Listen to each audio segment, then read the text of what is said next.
कविता बचपन का एक वृत्त काव्य जो मैंने लिखी थी 12 जुलाई 2020 को।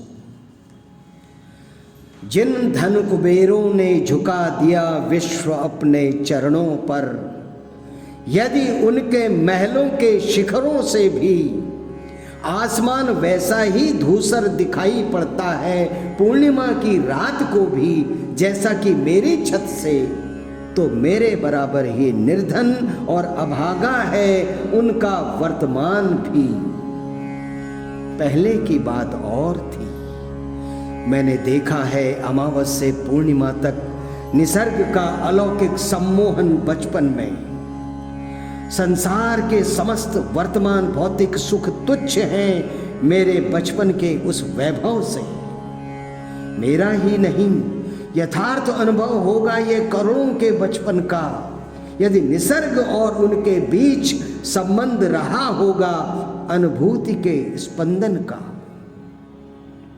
घर को प्रातः जगाने और रात को सुलाने में आकाश के तारे ही माँ का हाथ बटाते थे।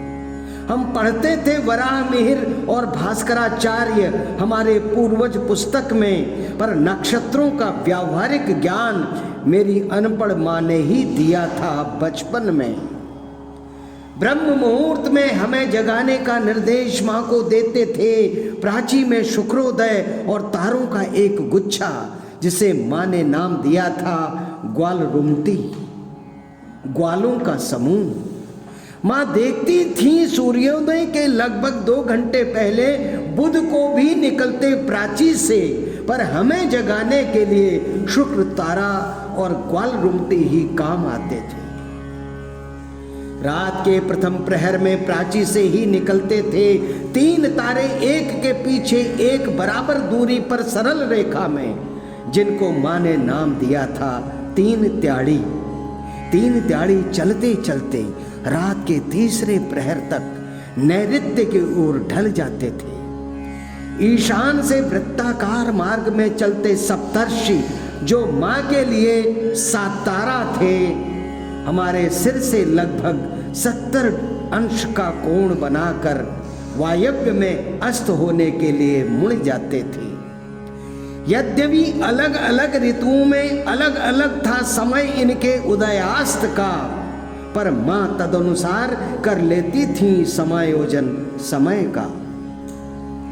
ऐसा नहीं कि घर में कोई अलार्म या हाथ घड़ी नहीं थी, पर छोटे हृदय की छोटी जगह तारों से भरी थी। घड़ियों के लिए उसमें कोई जगह नहीं बची थी। ये तो था तारों का मेरे बचपन के दैनिक जीवन में योगदान, पर अंतस के निर्माण में भी था उनका अनुपम अवदान। हर अमावस को नीलाभ कृष्णाकाश की रहस्यमय अनंतता में अनगिनत तारों की वो अलौकिक दीप्ति कैसे भूल सकता हूँ मैं। जैसे त्रिआयामी चलचित्रों में बिल्कुल कपाल केंद्र पर आ बैठते हैं रजत पट के चित्र, बिल्कुल वैसे रात गहराते ही आ बैठते थे तारे ठीक आंगन के ऊपर। ब्रह्मांड का शिल्पी टांक देता था करोड़ों स्वर्ण फूल रात्रि देवी के आकाश रूपी आंचल में, और मेरी चेतना का संपर्क टूट जाता था अपने देश काल से। घर, आंगन या परिवेश सब विलुप्त हो जाते थे, केवल रह जाता था मैं और मेरा आकाश। किसी एक तारे में भी होता था अंतरिक्ष में, किसी एक तारे की तरह मैं भी होता था अंतरिक्ष में। वातावरण की वायु हो जाती थी सघन, जैसे शीत भरी रातों में, वैसे ही अंतरिक्ष में होने की अनुभूति और गहन हो जाती थी शीत ऋतु की अमावस में। और पूर्णिमा तो तारों के दिव्य उत्सव की रात होती थी। पूर्ण चंद्रिका की आभा से धरती सद्य स्नात होती थी। एक अलौकिक द्युति से अनुप्राणित होते थे धरा, अंबर और मैं। अब कब दिखेगा वैसा वैभव, इस वैभव विक्षिप्त संसार में।